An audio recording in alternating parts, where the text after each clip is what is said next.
ভাব ভঙ্গিটি জগৎ ভরিয়ে গেছে, সাজিয়ে গুজিয়ে ওরে নাচা নাচে।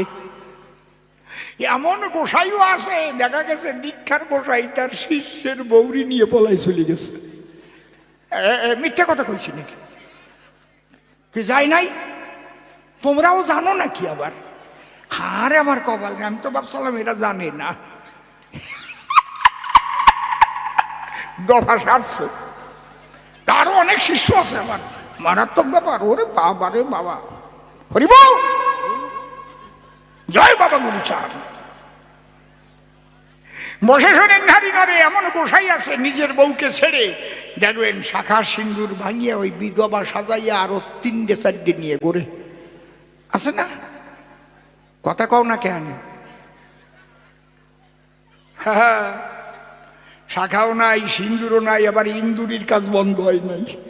আমার নাই ফাজিল কথা ভালো লাগে না, আমি ওই রকম মানুষ না। না তা এখন যদি দাঁড়ায় 2-1 হাসির কথা না বলি, যারা আছে কৃষ্ণ কলি, ওরা মনে মনে ভাববে তাই অসীমদার আগে বাড়ির রস ছিল, তা বুঝি রাজনীতিতে যাইয়ে শুকোয়ে গেল, এখন আর নাই। অন্তরে করুন ধারণা, বান্দর বুড়ো হয়ে গেলেও গাছে ওঠা স্বভাব যায় না। কি দেব? 2-1 খান দেব নাকি? দেব। ওরে বাবা রে বাবা, গরজ কত রে। ও কন্যা কইছে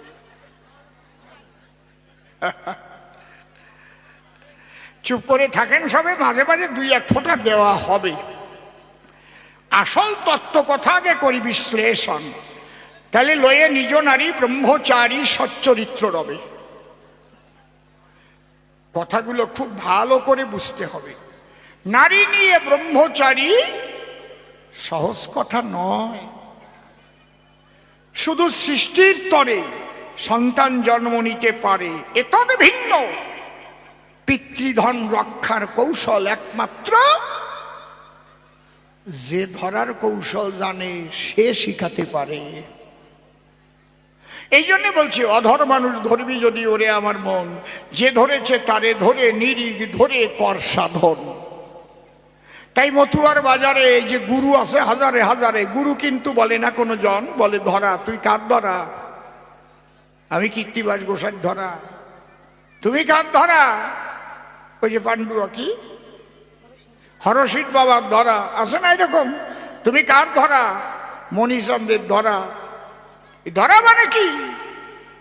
ধরা তত্ত্ব যেজন শিখায়, পিতৃধনে যেন বেভিচারে নষ্ট না হয়।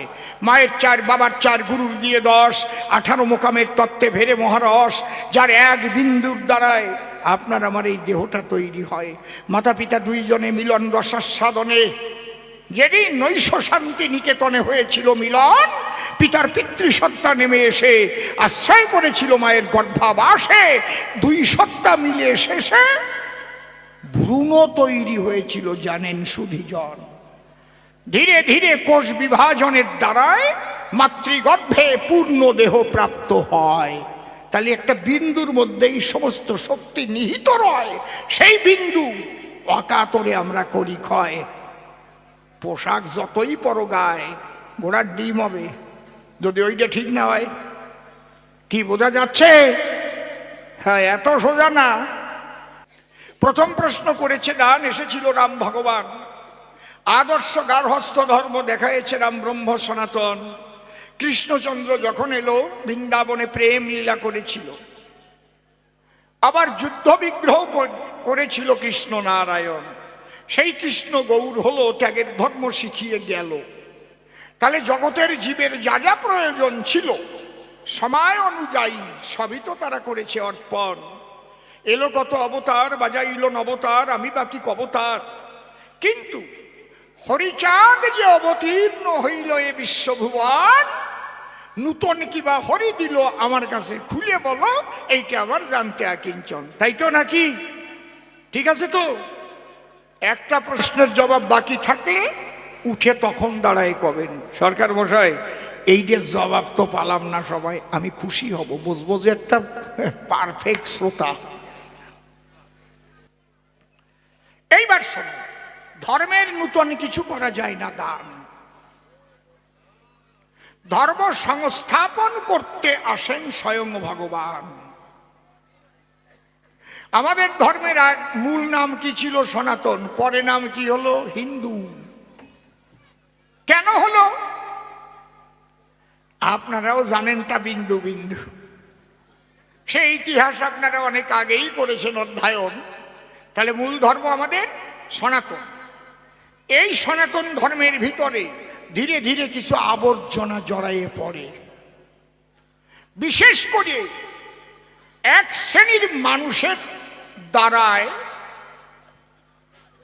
সনাতন সাহিত্যের মধ্যে দাঁড়িয়ে বলি সবার সান্নিধ্যে কিছু অপসাহিত্য প্রবেশ করায়, যেটা বৈদিক যুগে ছিল না রে ভাই। পরবর্তীতে আমরা সেইটা পাই। কেমন? 4টে বর্ণ আগেও ছিল, ব্রাহ্মণ, ক্ষত্রিয়, বৈশ্য, শূদ্র আগেও ছিল, বৈদিক যুগেও ছিল, কিন্তু ওইভাবে ছিল না যে ব্রাহ্মণের ঘরে জন্ম নিলি পৈতে গলায় দিলি সে ব্রাহ্মণ না। কি লেখা আছে? জন্মে ন জায়তে শূদ্র সংস্কার দ্বিজোচ্যতে বেদ ও পাঠেদ ভবেদ বিপ্র ব্রহ্ম জানাতি সব্রাহ্মণ। বোঝা গেল? কি লেখা আছে? চাতুর্বর্ণময়া সিস্টম গুণকর্ম বিভাগ। তাহলে জন্মে ন জায়তে শূদ্র, আমি দাঁড়িয়ে বলি সবাই অত্র, জন্ম মাত্র সবাই শূদ্র হয়েই জন্মায়। শূদ্র মানে কোনো জাত নয়, বর্ণ নয়, ওটা অজ্ঞান নয়। আমার কাছে বলুন দেখি, ছোট্ট শিশুর জ্ঞানের কলি ফোটে নাকি? অজ্ঞানতাকে বুঝায় শূদ্র শব্দের দ্বারায়। আপনারা কথা লবেন, সুবল চন্দ্রের অভিধানটা পড়িয়ে দেখবেন। তাহলে এই অজ্ঞান। তাহলে আমাদের বেড়ে কি লিখেছে? জন্মে ন জায়তে শূদ্র সংস্কার দ্বিজোচ্যতে। দশবিধ সংস্কারের দ্বারায় মানুষ দ্বিজন্ম পায়। শ্রদ্ধেয় ডাক্তারবাবু স্বপন মণ্ডল বসে আছেন এই জায়গায়, অর্থোপেডিক ডাক্তার, চারিদিকে ডাক্তার, আপনাদের এই গ্রামেই বাস তার, ঠিক নাকি? ভীষণ ভালো মানুষ, ভীষণ ভালো মানুষ। তা ওনার জানি না ওনারা কয় ভাই, কয় বোন, আর কয়জনই বা ওনার মতো মন, আর কয়জনই বা ওইরকম ডাক্তার হয়েছে সিজন। আমরা 4 ভাই। আমি অসীম সরকার কবি গান গাই, আমি কবি। আমার ছেলেরা যদি সেই কবি গান না গায় তাহলে ওদের বায়না নিয়ে টাকা দেবেন নাকি নাকি কোনো জায়গায়? আসো অসীম সরকারের ছেলে, চলিয়ে আসো আমাদের কাছে, টাকা নিয়ে যাও। যদি কেউ হয় লয়ার, দাঁড়িয়ে বলি সবার ধার, ওগলাতি পাশ করতে তার হয়, কিন্তু তার ছেলে যদি ওগলাতি পাশ না করে সে যাইয়ে এজলাসে দাঁড়াতে পারে। এই কথাটাই লেখা আছে ভগবানের বাণীর ভিতরে। চাতুর্বর্ণময়া সিস্টম গুণ কর্ম বিভাগস। গুণ এবং কর্ম অনুযায়ী 4টি বর্ণ নির্ণয় করা হয়। এই কথাই লেখা আছে বেদের মধ্যে, পাওয়া গেছে। দশবিধ সংস্কারে দ্বিজন্ম হয়, দ্বিজ। একটা মানুষ যদি কোনোদিন লেখাপড়া না শেখে, বসে শোনেন জ্ঞানী লোকে, তার সামনে যদি একখানা পুস্তক ধরা যায়, আমার কাছে বলুন দেখি, পুস্তক দেখে সে বুঝবেটা কি? তার মধ্যে কি লেখা রয় বুঝবে? সে কবে তেলা পোকা পায়ের তলায় কালি মাখাই আটিয়ে গেছে রে মশাই, কবে না? তাহলে লেখাপড়া শেখাটা একটা সংস্কার। বুঝতে পারছেন কি বলছি? আর কি? বেদ ও পাঠেদ ভবেদ বিপ্র ব্রহ্ম জানাতি সব্রাহ্মণ। যিনি ব্রহ্মকে সাধনার দ্বারায় জেনেছেন তিনি ব্রাহ্মণ পদবাচ্য হয়েছেন। তাতে তার গলায় সুতো থাকুক আর না থাকুক। গলায় সুতোটা তো উপরের একটা চিহ্ন, কিন্তু তার মধ্যেও কিন্তু তত্ত্ব আছে। কি আছে? ওর মধ্যে 9টা গুণ, ভালো করে তাই শুনুন। এই নবগুণের পৈতা কেন ব্রাহ্মণের গলায়? সম দম তপ শৌচ খান্তি রাজ্যবমেবচ জ্ঞান বিজ্ঞানমাস্তিকং ব্রহ্ম কার্য স্বভাবজ। এই 9টা গুণের অধিকারী যদি কেহ হয়, সে যদিও হয় মুচির ছেলে, দাঁড়াইয়ে বলি সভাতলে ব্রাহ্মণ বলে আমি প্রণাম করি তার ভাই। সেই জিনিস কি এখন আছে? কথা কইও কি? কায়দা আছে। লোকনাথ বাবা যিনি সারা পৃথিবী ভ্রমণে গেলেন, তিনি ভ্রমণ করে এলেন কোথায়? ঢাকায় বারুদিতার আশ্রম ছিল। ভক্তরা গিয়ে বাবাকে বলে, ডাক দিয়ে, বাবা একটা কথা শুনতে বাসনা হইল। কি? বাবা তুমি তো সারা পৃথিবী ঘুরে এলে, একটু বুঝাবে বলে, তোমার চোখে কয়জন পড়েছিল ব্রাহ্মণ? লোকনাথ বাবা বলে, তাই হাজার হাজার পৈতাধারী দেখতে পাই, কিন্তু ব্রাহ্মণ দেখেছি মাত্র 3 জন। কে কে? দেখেন কি কায়দা। বলছে বাবা খেপা আর ত্রৈলম্ব স্বামী, আর মক্কায় গিয়ে আব্দুল গফুর নামে আর একজন ব্রাহ্মণ পেয়েছিলাম। কেমন ঠেকতেছে? এক মেয়ারে ব্রাহ্মণ কইছে। হ্যাঁ তাই তো হবে। ব্রহ্ম শক্তির অধিকারী হইবে যে জন, যেখানে সে করুক না কেন জন্মগ্রহণ, সেই হবে ব্রাহ্মণ। এইটাই হচ্ছে সনাতন। এই জন্য তারক গোসাই কলম ধরে লিখলেন হরি লীলামৃতের ভিতরে। হরিচাঁদ এলেন কিসের তরে? একটু ভালো করে করবেন অধ্যয়ন। কি? মানব কুলে আসিয়া যশবন্ত সুত হইয়া জন্ম লইয়া সফলা নগরী, প্রচারিল গুরুগম্য সূক্ষ্ম সনাতন ধর্ম, জানাইল এ জগৎ ভরি। ওরাকান্দি আগে ব্রাহ্মণ দিয়ে পূজা হতো, কথা নয় অসঙ্গত। ঠাকুর মশাইরা যেত আর নিজেরা পাক করিয়ে খেত। একদিন ডেকে বলে, তাই তাহলে আমাদের ওই পাক করার মালপত্র চাই। হরিচাঁদ কয়, ঠিক আছে দেখাই। বুঝেছেন কি কইছি? কয় শোনো, সব কিছু দেশে আগুন দেয় নাই। কয় আগুন কোথায়? কয় ব্রাহ্মণের মুখে তো আগুন জ্বলে, তাই তো সবাই কয়। কথা লয়, লও ঠাকুর মশাই তুমি একটু আগুন জ্বালাই খাও। কয় না না না, এখন আর জ্বলে না, শীতের অভিশাপ আছে। মায়েরই শীতে অভিশাপ দিয়েছে, রামায়ণে লেখা আছে। কারণ দশরথের মরার পরে সীতা বালির পিণ্ড দিয়েছিল সোনের নারী নরে। সেই পিণ্ড যখন অস্বীকার করা হয়, সীতা বলেছিল, তাই আমি কয়েকজনকে সাক্ষী মানতে চাই। তার মধ্যে একজন ছিল ব্রাহ্মণ, একটা ছিল তুলসী ঘাস, আর একটা ছিল অক্ষয় বট, আর একটা ছিল ফল্গু নদী। তুলসীও মিথ্যে কথা কইছে। সীতা কয়, কলিকালে তোরে দেখলি যেন কুকুরের পেচ্ছাপ করে। এই জন্যই দেখবেন কুকুরের পেচ্ছাপ আসবে না মোটে। তুলসী গাছের দাঁত দিয়ে যাওয়ার সময় একটা উঁচু করে চট্টত করে মারে দিয়ে চলে যাবে।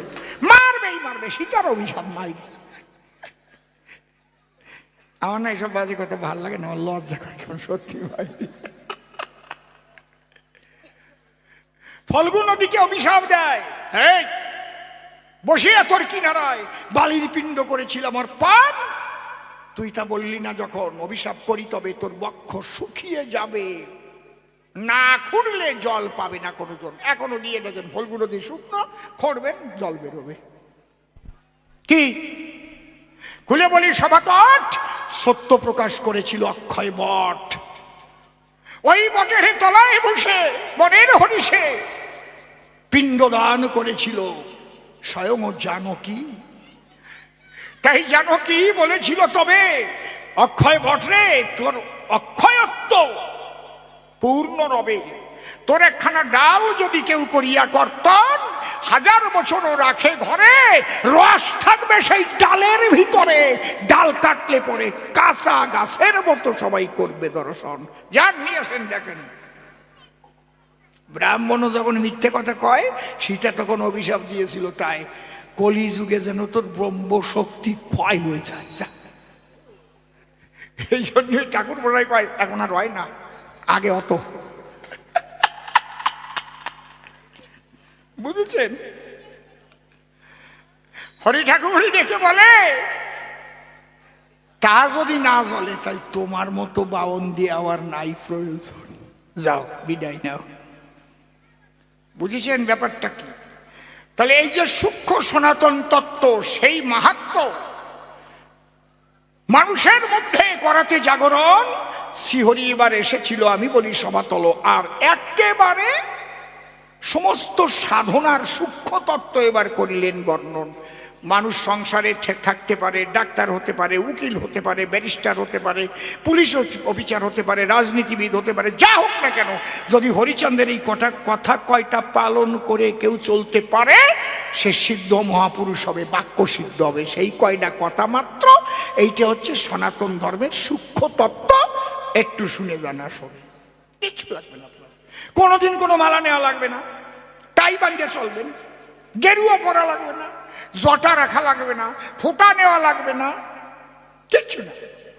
লয়ে নিজ নারী ব্রহ্মচারী সচ্চরিত্র রবে, হাতে কাম মুখে নাম সদা সত্য কথা কবে, পরসতী পরপতি কভুনা স্পর্শিবে, তুমি না ডাকিলেও হরি তোমারে ডাকিবে, সত্যবাদী জিতেন্দ্রীয় হইবে কো যেই, না থাকুক তার ক্রিয়াকর্ম হরি তুল্য সেই। পারবা? বন্দনার ভাব করে শেষ বক্তব্য করিব পেশ। সবিশেষ সবার মধ্যে জানাই নিবেদন, আপনাদের এই আসরে কবিগান আমার জীবনের নূতন অনুষ্ঠান। ইতিপূর্বে এই সভাস্থান আমি করিনি পদার্পণ। এবার যদিও নূতন আসি, পেয়েছি অকৃত্রিম ভালোবাসাবাসী, গুরুজনের স্নেহের বন্ধন। তাই দাঁড়ায় সভা পরে আমি আজি কর জোড়ে পুনঃ পুনঃ প্রণাম আমি করিলাম অর্পণ। এবার যাব ভূমিকাতে, কবিগান গাহিতে বাসনা চিতে। বিপক্ষ কবি এসে হয়ে দণ্ডায়মান, নিজ নাম পরিহরি সদানন্দ নাম ধরি, আমাকে বিচরণ পাগলের ভূমিকা করেছে দান। এই যে কথায় কথায় হয় কবিতা, কবিরাজা বলে কথা, এত সহজ নয়। বাবার টাকা থাকলে পরে অনেক দূর পড়া শেখাতে পারে, কিন্তু হঠাৎ দাঁড়াইয়ে আসরে সন্দে সন্দে থরে থরে কথা বলা, এটা বাগবাণীর অশেষ করুণায়। এই জন্যই চরণ ধরে করিমানা, শান্ত রাখবেন সভাখানা। মন এলোমেলো হলে কিন্তু আর ছন্দ থাকবে না, হয়ে যাবে ছন্দের পতন। কথায় কথায় হলে ছন্দ আনন্দ পায় ভক্তবৃন্দ, ছন্দে বাধা প্রাণ গোবিন্দ শ্রী মধুসূদন। যে মানুষ ছন্দে চলে জীবন যায় না তার রসাতলে, জীবনের চলার ছন্দ পতন হলে জ্বালাময় হয় তার মানব জীবন। আপনারাও আশীর্বাদ করবেন নরনারী, আমি যেন একটা ছন্দ নিয়ে সারা জীবন চলতে পারি, আমার কোনো প্রকারে যেন না হয় সেই ছন্দের পতন। এবার বিপক্ষের কবির ভূমিকা অনুসারে আমি বিচরণ পাগল হব সভা পরে, তার অগ্রে করজোড়ে বন্দনা করি বিচরণের রাতুল চরণ। কোথায় তুমি পাগল বিচরণ, তুমি প্রেম জগতে করো বিচরণ, গ্রহণ করো আজ এসে তুমি অসীমের হৃদয় আসন। তুমি আমার হৃদে বসে তোমার কথা রসা ভাসে, এই ভক্ত পাশে করো বিশ্লেষণ। আমি তার উপরে দিলাম ভার, তারে করলাম কর্ণধার, কাব্য সিন্ধু হব পার, অন্তরের একান্ত আকিঞ্চন। এইবার অসীম নাম ছেড়ে দিয়া বিচরণ পাগলের ভূমিকা নিয়া সভাতে দাঁড়াইয়া কবিগান করতে আকিঞ্চন। এটা হচ্ছে কাব্যের অভিনয়, যে না পারে সে কবি নয়। তাই সবিনয় করি নিবেদন। সেই অভিনয় করবার তরে আমি দাঁড়ালাম সভা পরে। আসলে তো আমি বিচরণ পাগল নয় রে কখন। সবাই কি বিচরণ পাগল হতে পারে? যে মানুষ ছিল বেদ বিধির উপরে, হ্যাঁ, বিচরণ পাগল ছিল কেমন, একটু না শুনলে বুঝতে পারবেন না আপনারা কয়জন। হরিচাঁদ ঠাকুর যখন দেহ রাখলেন, লীলা সম্বরণ করলেন, তার 1 বৎসর পরে বাবা গুরুচাঁদ ঠাকুর ডেকে বললেন, সব ভক্তবৃন্দ পাগলদের, গোসাই পাগল সাধু যারা বাবার দরবারে এলেন তারা। বাবা গুরুচাঁদের সিক্ত 2টি নয়নের তারা কেঁদে কেঁদে কয়, তোরা আমার কথা লবি, আমার বাবার তিথিতে ওরা কান্দি বারুনি মিলাবি, এটা তোদের কাছে আবার দাবি।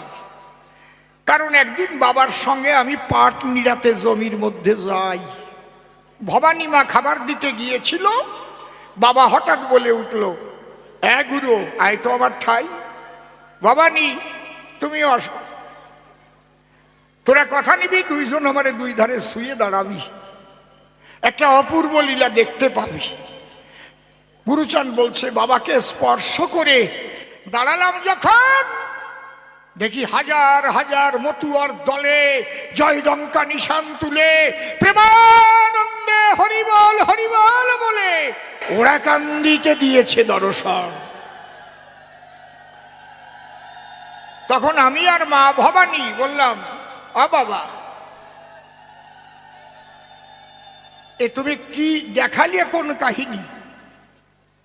তখন বাবা বলেছিল, তাই অন্তর দিয়ে দেখ ভেবে, একদিন এই ওরাকান্দি এই বারুনি মেলবে, লক্ষ লক্ষ ভক্তের সমাগম হবে। সেই বাবা গুরুচাঁদ ঠাকুর সবার কাছে করে নিবেদন, অন্তরে আমার আছে ভাবো বাবার জন্মতিথি আপনারা তো সবাই জানেন, ভক্ত কিংবা ভক্তিমতী, ওটা হচ্ছে মধু কৃষ্ণা ত্রয়োদশী বলে কয়। বলে কথা লবে আগামী মধু কৃষ্ণা ত্রয়োদশীতে বারুনি হবে, সব জায়গায় দেও নিমন্ত্রণ। প্রথম বারুনি, হরিচাঁদ ঠাকুর থাকতে কিন্তু বারুনি মেলে নাই। ভাবিয়া না যে হরিচাঁদ ঠাকুর বারুনি মিল হয়ে গেছে। হরিচাঁদ ঠাকুর বেঁচে থাকাকালীন তোমাদের চণ্ডালত্ব মোচন হয় নাই। হরিচাঁদ জন্ম নিয়েছে চণ্ডালের ঘরে, সেই চণ্ডালত্ব মোচন করে গুরুচাঁদ ঠাকুর নমশূদ্র করেছে তোমাদের। বুঝতে পারছেন কি বলছি? গুরুচাঁদের কথা অনুপাতে সায় দিল সবাই একই সাথে। কিন্তু ওরাকান্দি যদি হাজার হাজার মতুয়ারা এসে হরিনামে মাতে, তাহলে তাহলে সেবার ব্যবস্থা হওয়া প্রয়োজন নাকি? কোথায় থাকবে তারা, কোথায় পায়খানা করবে, কোথায় প্রস্রাব করবে, কোথায় সেবা করবে, এর একটা কমিটি হলো গঠন। কিন্তু গুরুচাঁদের ইচ্ছা ছিল বিচরণ আসলে হতো ভালো। গুরুচাঁদের আদেশ বিচরণ সব সময় করিত পালন, সে কথা আমি বলবো পরে, থাকেন একটু ধৈর্য ধরে। বিচরণের উপরে গুরুচাঁদ কোন কার্যভার করেছিল অর্পণ। গুরুচাঁদ চিন্তা করে, বিচরণের বাড়ি তো নয় অনেক দূরে, তালতলায়। ওরাকান্দি আর তালতলা গলায় গলায়, বিচরণ পাগল আসে না কিসের দায়? সবাই যখন সমস্ত কর্মের দায়িত্ব ভাগ বাটোয়ারা করে নিল, তখন বিচরণ দৌড়াতে দৌড়াতে হাঁপাতে হাঁপাতে হাজির হলো। যখন প্রণাম দিল বাবা গুরুচাঁদের পায়, গুরুচাঁদ ক্রোধ ভরে ডাক দিয়ে বলে তারে, বিচরণ এত দেরি করলি কিসের তরে? তুই তো থাকিস তালতলায়। হ্যাঁ বাবা প্রশ্ন করো কেন? তুমি তো সবই জানো, কি জন্য দেরি হয়েছে তা তুমি জানো না? আমি অত জানার দরকার নাই, আমি তোরে তাড়াতাড়ি চাই। বাবা একটা কাজ দাও। আর কাজ নাই, সবাই কাজ ভাগ করে নিয়ে গেছে। মানে গুরুচাঁদের রাগ করে ওই কথা বলতেছে, কাজ আসলেও ভাগ হয়ে গেছে। বিচরণ ডাক দিয়ে কয় গুরুচাঁদের কাছে, বাবা তুমি বলছো কাজ নাই, আমি নিবেদন করি তোমাকে, যদি কোনো একটা কাজ বাকি থাকে আমাকে দেবা কিনা বলো তাই। গুরুচাঁদ কয় কাজ আর বাকি নাই, বাগযোগ করা হয়ে গেছে। কয় আমিও তো তাই বলি তোমার কাছে, বাকি থাকলে দেবা কিনা তাই বলো। কি বিপদ! গুরুচাঁদ ডেকে রয়, হ্যাঁ তুমি যদি দিতে পারো পরিচয়, কোন কার্যভার কেউ করেনি গ্রহণ, জুড়াইতে তোমার মনের ব্যথা, তোমায় আমি দিলাম কথা, তোমার উপরে সেই কার্যভার আমি করি অর্পণ। তখন বিচরণ পাগল ভেসে দুই চোখের জলে গুরুচাঁদকে ডেকে বলে, বাবা আরেকটু আরেকটু, মাইকম্যান ভাই আরেকটু চাই। বিচরণ পাগল ডাক দিয়ে কয়, আচ্ছা বাবা এই হাজার হাজার মতুয়ারা যখন আসবে ওরাকান্দির গায়ে, কয়টা পায়খানা হয়তো তৈরি করা থাকবে, কাঁচা পায়খানা, কিন্তু বেশিরভাগ মানুষ মাঠের মধ্যে প্রস্রাব করবে, মাঠে পায়খানা করবে, যেগুলো আগে আমাকে অভ্যাস ছিল, মিথ্যে কথাও না, কি ঠিক না নাকি? কয়দিন বাড়ি বাড়ি পায়খানা হয়েছে একটু কত দেই? বাবা তুমি কথা লও, আমার কাছে একটু খুলে কও, এই মতুয়া ভক্তদের প্রস্রাব পায়খানা পরিষ্কারের দায়িত্ব কেউ কি করেছে গ্রহণ? গুরুচাঁদ অঙ্গে দিয়েছে শিহরণ, বিচরণ রে হারাই দিলি রে বাবা।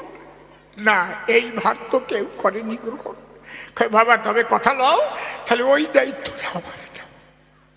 এর নাম বিচরণ। বারুণীতে যখন হাজার হাজার মানুষ এসেছিল, ভিড়ে যখন চলে গেল বিচরণ, ওই পায়খানা প্রস্রাব পরিষ্কার করতে আরম্ভ করল। বুঝেছেন? ঝুড়ির মধ্যে পায়খানা ভরে ফেলে গিয়ে গর্ত করে তার ভিতরে ঝুড়ির ফাঁকা দিয়ে বেয়ে বেয়ে পড়ে বিচরণ, তাই চেটে চেটে খায়। একজন গিয়ে গুরুচন্দ্রে বলে ডাক দিয়ে, তোমার বিচরণ দেখো গু খায়। কই ডাকি আন, কটা বান। বিচরণ রে ডাকে নিয়ে আইছে, গা ভরা বিষ্ঠা দেখা যায়। বিচরণ তুই নাকি গু খাচ্ছিস?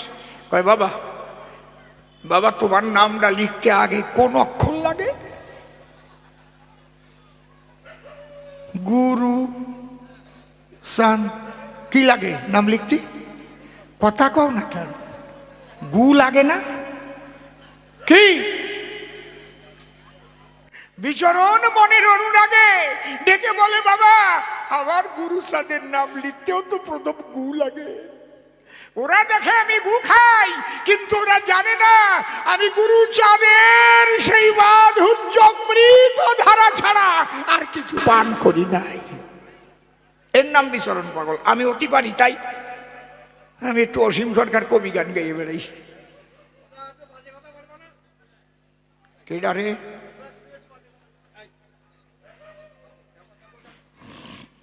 মানুষ যেন মন্দ না কয়, যার যার মর্যাদা রক্ষা করে দাঁড়ায় থাকবো এই জায়গায়, ঠিক আছে? একটা কথা হবে না, খালি আমার কথা শোনবা।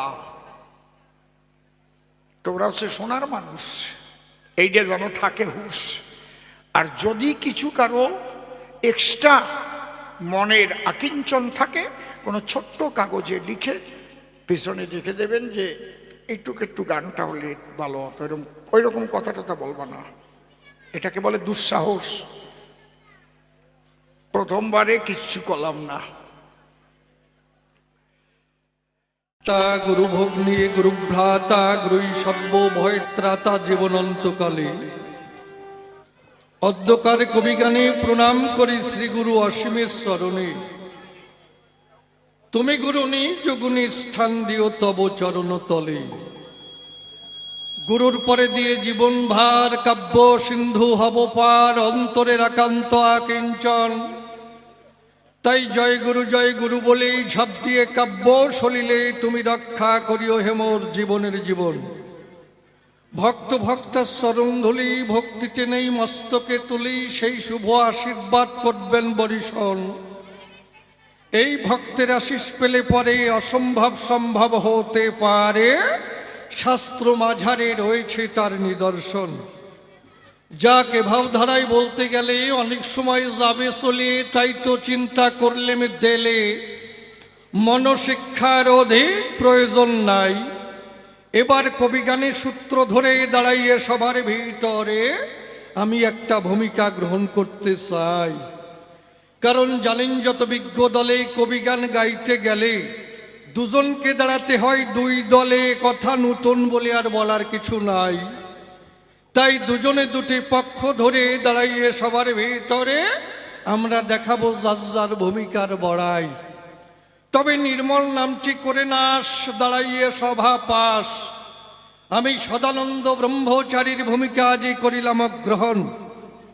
আমার বিপক্ষীয় বক্তা যিনি পাগল বিচরণ, তিনি তানার সিপাত মধ্যে ভক্তিপূর্ণ প্রণাম করিনু অর্পণ।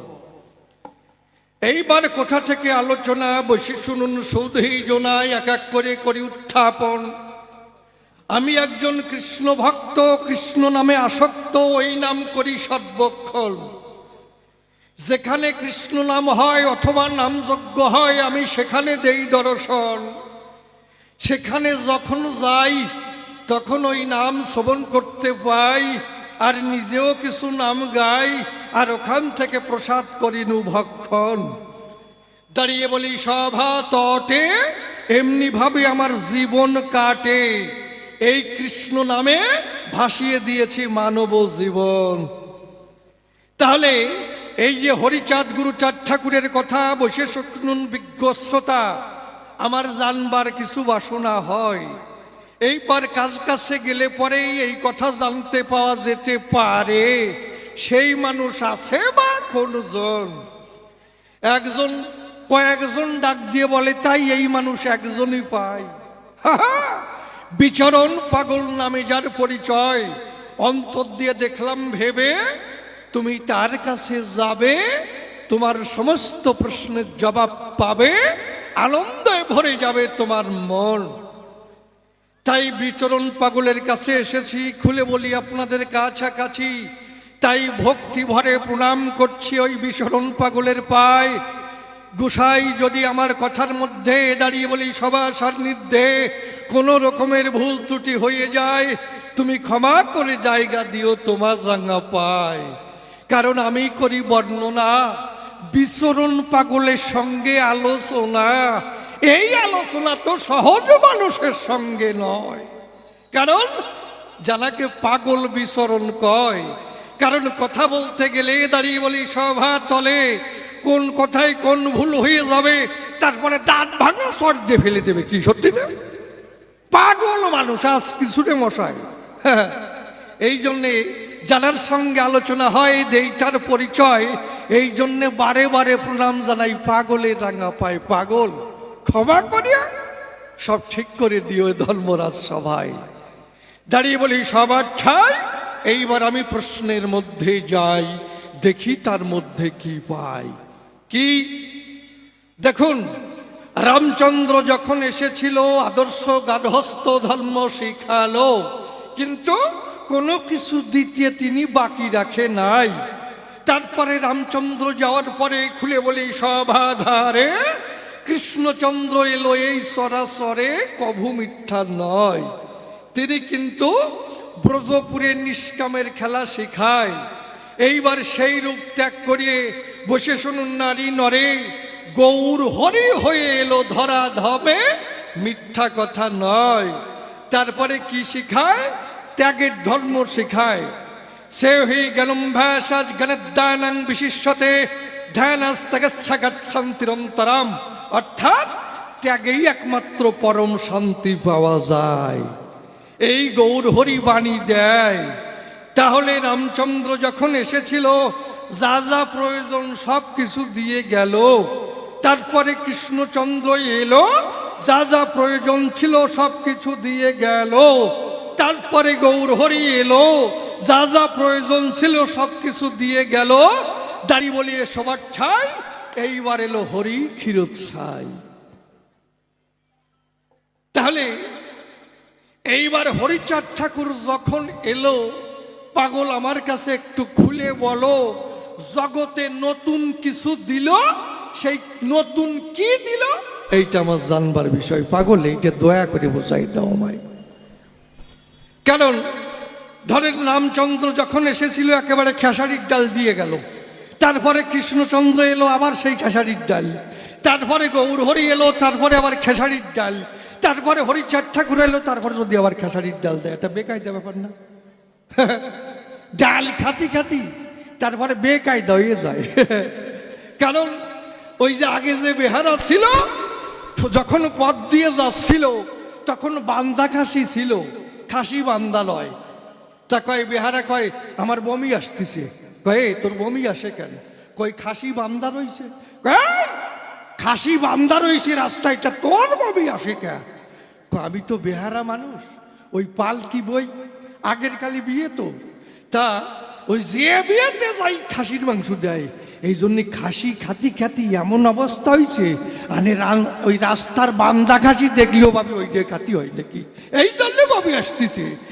একভাবে যদি খেসারির ডাল হয় তো বমি বমি বাবা আসে না? বাবা কি কও? তাহলে রামচন্দ্র যখন এসেছিল তখন খেসারির ডাল দিল, কৃষ্ণ যখন এলো আমি বলি সব ভাত হলো, ছোলার ডাল, তারপর নাবড়া, কত কিছু দেয়। গৌর হরি যখন এলো তারপরে আবার চাটনির ব্যবস্থা করে দিল। তার মধ্যে কিশমিশি আছে, কাজু বাদাম আছে, চিনি আছে, তেজপাতা আছে, আবার একটু শুকনো লঙ্কাও দেয়। কি এক চাটাই দিয়ে চলে যায়, সত্যি না? তাহলে এই যে অবতারগণ যারা অবতরণ করবে তারা, তাহলে নিশ্চয়ই এই জগতের প্রয়োজন হয়। খালি খালি তো মাঠের উঠি বলবেন আমি ভগবান, প্রয়োজন নাই, আসবে কেন? তাহলে রামচন্দ্রর দরকার হয়েছিল, রামচন্দ্র এসেছিল।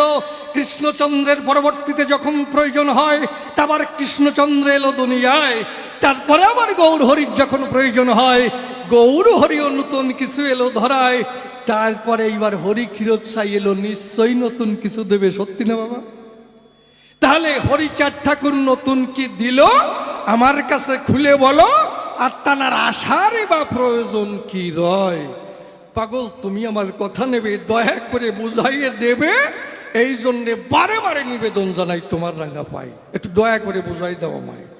যাক, প্রথম প্রশ্ন গেল হয়ে, কার্যনায় সে কথা কয়ে আমি আর একখানা প্রশ্ন করি উত্থাপন। কারণ আমি তো কৃষ্ণ ভক্ত, আমি শুধু কৃষ্ণর বাজারে যাই না।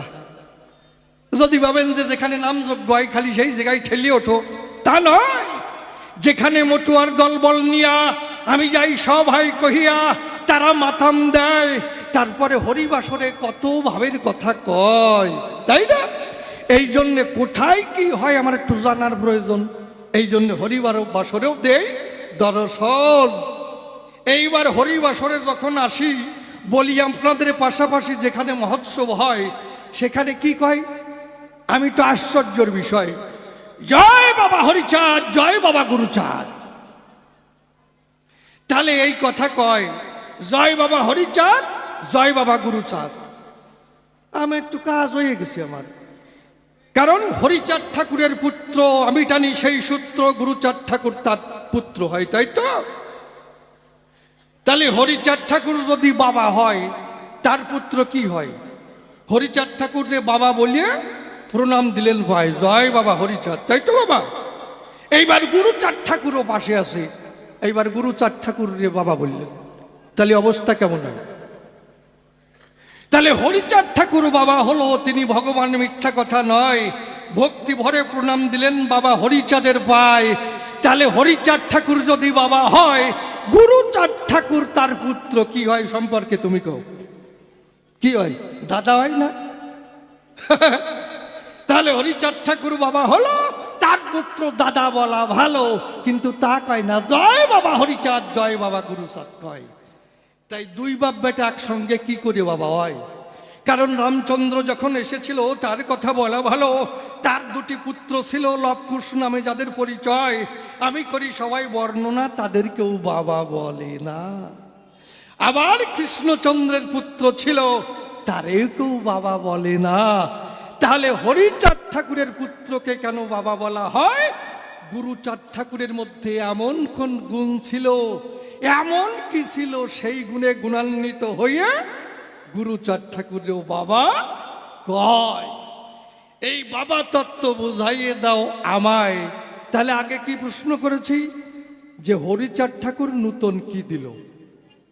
হরিচাঁদ ঠাকুর নূতন কি দিল?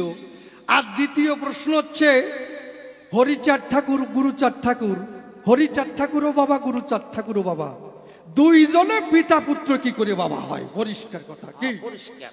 যাক, আর একটা প্রশ্ন করে যাই কি, ধরেন নিবারণ মণ্ডলের একটা ছেলে হইল, নিবারণ মণ্ডল বাবার মতো হয় নাই, আবার মায়ের মতো হয় নাই, তার নিজের একটা ভাব নিয়ে হয়েছে, স্বকীয় ভাব, স্বতন্ত্র। মানে এমন হয় না, এই দেখছিস বাবা মা জম্বের কালো, কি ছেলেটা হয়েছে আর পরিষ্কার চকচকে দলা, কেউর মতো হয় নাই, ওর নিজের মতো হয়েছে। আবার দেখা যাচ্ছে বাবা মা একেবারে মূল্যর মতো সাদা, আর ছেলেটা হয়েছে আর কড়ার কালির মতো, পাশার মতো, মানে কার মতো নয় নাই, মনে হচ্ছে কারো বাড়ির তাবলাত করে নিয়ে আইছে। এই তা এ হচ্ছে স্বকীয় ভাব, নিজস্ব ভাব, একে বলে উদ্ভূত। বাবার মতো হয় নাই, মায়ের মতো হয় নাই, নিজের মতো হইছে। বাবার চুল সোজা, ছেলের চুল কোকড়া কোকড়া। বাবার চোখ বড় বড়, ছেলের চোখ একবারে কোতরা কোতরা, মানে নিজের মতো হইছে। এরে কয় উদ্ভূত। আর একটা আছে আরোপিত, মানে কি কয়, এই দেখ নিমাই বিশ্বাসের একটা ছেলে হইছে আর বাবার মতো হইছে সব কিছু। হ্যাঁ, বাবার মতো চুল, বাবার মতো আঙুল, বাবার মতো চোখ, বাবার মতো নখ, বাবার মতো দাঁত, বাবার মতো হাত, সব কিছু বাবার মতো হইছে। দেখছিস? এর নিচে আর নামলাম না। ওরে কপাল রে, ভাবতেছি ওর পরে কারারটা কি কয়। তাহলে কি সব কিছু বাবার মতো হইছে, বাবার সব কিছু পাইছে। মানে দুইজন যদি বড় হয়, ওই ছেলেটা একসাথে আটে যাবে, কেউ সিনারে কায়দা নেই, মানে দুইজন এক। এরে কয় আরোপিত। তাহলে এই যে মতুয়া মতবাদ, এটা কি উদ্ভূত না আরোপিত? তুমি আমার কথা নেবে, পরিষ্কার করে বোঝাইয়ে দেবে, এক এক করে আমার জানবার আছে অভিপ্রায়। তবে পাগল তোমার চরণ ধরে করে দেই মালা, আমার প্রশ্নের জবাব দিতে এসে তুমি জানো শরীর খাটাইয়ে জবাব দিয়ে না, যুক্তি দিয়ে জবাব দিয়ে না। কেমন? দুটো 11 বছরের ছেলে, ইসড়ে পাকা, মারাত্মক ফাজিল, 11 বছর বয়স। তা আপনি ধরেন ওর বাপ বয়সী, আপনার সামনে বিড়ি টানতেছে। আপনি বললেন যে এই, আমি তোর বাপ বয়সী, আমার সামনে বিড়ি খাইস। ও কবে, আমি আমার বাবারে তাই মানি না, আর উনি বাপ বয়সী। সত্যি না? তাই ঈশ্বরে পাকা।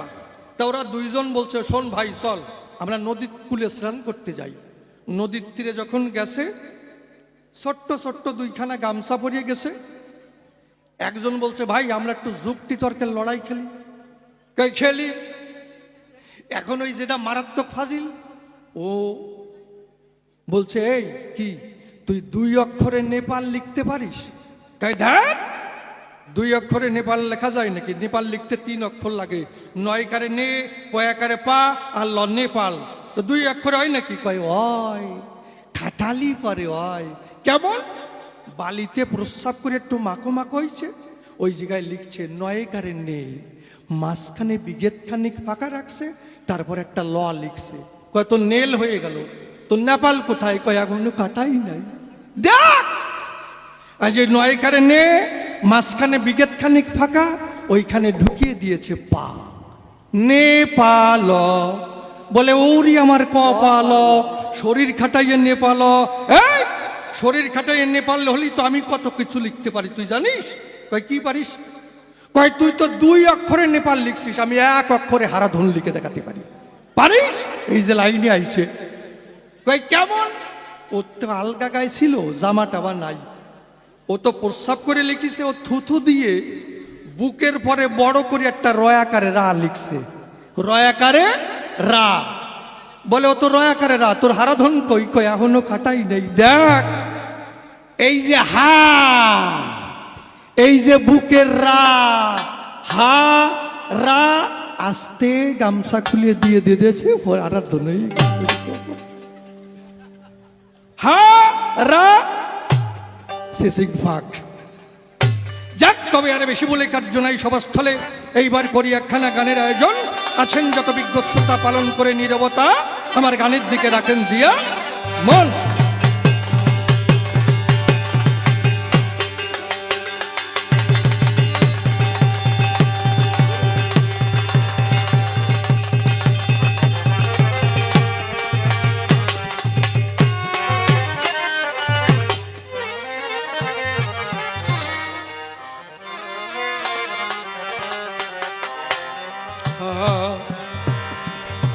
ভালোবাসায় একবারই হয় জীবনে, হায় গো ভালোবাসা একবারই হয় জীবনে, হায় গো ভালোবাসা একবারই হয় জীবনে।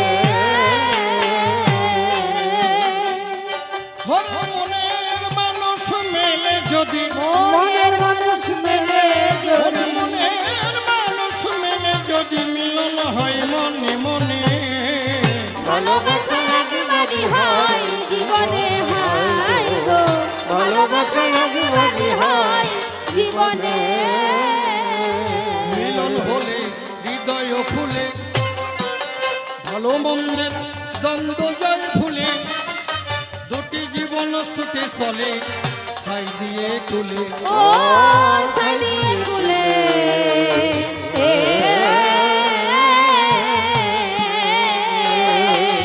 মিলন হলে হৃদয় ও ফুলে, ভালো মন্দের দ্বন্দ্ব জয় ভুলে, দুটি জীবন ছুটে চলে ছাই দিয়ে তুলে। ও সাইদিয়ে কুলে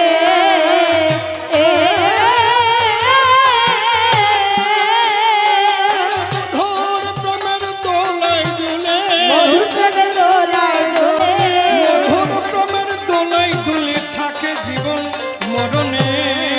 ভালোবাসায় জীবনে হয় জীবনে হয় গো ভালোবাসায় জীবনে হয় জীবনে ভালো লাগা ক্ষণিকের তরে, ভালোবাসা হয় যে অন্তরে, ভুলিতে পারি না কেউ তা জীবন ভরে। ও জীবন ভরে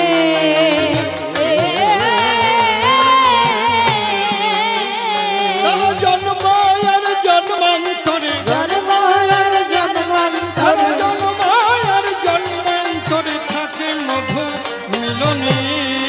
ভালোবাসায় জীবনে হয় জীবনে হয় গো ভালোবাসায় জীবনে হয় জীবনে প্রাণ বধূ আর প্রেমের মাধুরী, অশিবের মন করেছে চুরি, ভাব সাগরে ঢেউয়ের দোলায় ভাসালাম তরি। ও ভাসালাম করি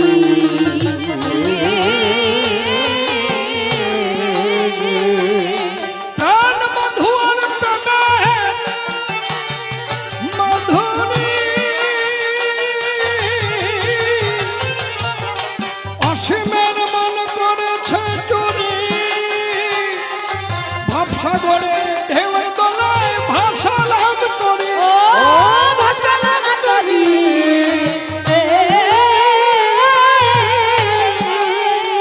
আমি কেঁদে যাব জীবন ভরি, কেঁদে যাব জীবন আমি কেঁদে যাব জীবন ভরি তোমার প্রীতির বন্ধনে। ভালোবাসায় জীবনে হয় জীবনে হয় গো ভালোবাসায় জীবনে হয় জীবনে কল্পনাতে সদানন্দ ব্রহ্মচারী কাব্য ভূমিকায়, বিপক্ষেতে বিচরণ পাগল প্রণাম জানাই পায়। যেভাবেতে প্রশ্ন করলেন সবারই সদন, আপনারা বসে বসে শুনলেন গান।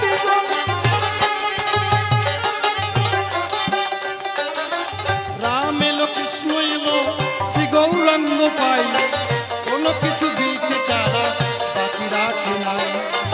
এবারে হলো হরিচাঁদ ঠাকুর মিথ্যা কথা নয়, জগতে নূতন কি বটে দিয়ে যায়, নূতন কি দিল তোমার কাছে জানিবার চাই, ভালো করে বুঝাইবে সভ্য সবার ঠাই। হরিচাঁদ ঠাকুর বাবা হয়, গুরুচাঁদ ঠাকুর বাবা হয়, দুই বেটাই একসঙ্গে বাবা হয়ে যায়। দুই বেটাই একসঙ্গে কি করে বাবা হলো, বাবা তত্ত্ব সবাই এসে তুমি খুলে বলো। আর একখানা প্রশ্ন করেছি দাঁড়াইয়ে সভায়, আপনারা বসে বসে শুনলেন শুনে যান। মতুয়া মতবাদ উদ্ভূত হয় না আরোপিত হয়, তাই আমার জানতে অভিপ্রায়। সবাই সে এক এক করে আলোচনা করে বুঝাই দিয়ে যাবে সবারই ভিতরে, তবে সততার বেশি বলা নিষ্প্রয়োজন। আমার মতো ভাব এখানে করবো সমাপন, এরপরে জবাবদাতা সবাতে আসিবে, তাহারও ভাবের কথা খুলিয়া বলিবে। দেখি এরপরে এসে কোন কথা কয়, কোন ভাবের ভাব ধারায় উঠাইয়ে লয়। অন্তরে অন্তরে হবই আমি সুখী, জবাব দিতে যখন থাকবে না আর বাকি। গুরুদেবের চরণে প্রণতি জানাই, তাহার যা ইচ্ছা বটে করে জানতাই। গুজরাতিকান্দারি হয়ে বসে করুণাই, ভাঙাতরি হলো তার পাড়ি উঠে যায়। উঠুকরা তোমার উঠুক তোমার ধরো গাড়ি, ভাঙাতরি হলো তার উঠে যাবে পাড়ি। যাক তবে বেশি বলে নাই কেশবচ্চরম ধুলি দেবে নমস্যে অষ্টভাগ চলে যাইবে দিকে রাতের আমার মাতৃজাতি প্রাণ করে যায় সরম প্রতি এই পর্যন্তই আমার ভাব সাঙ্গ হয়ে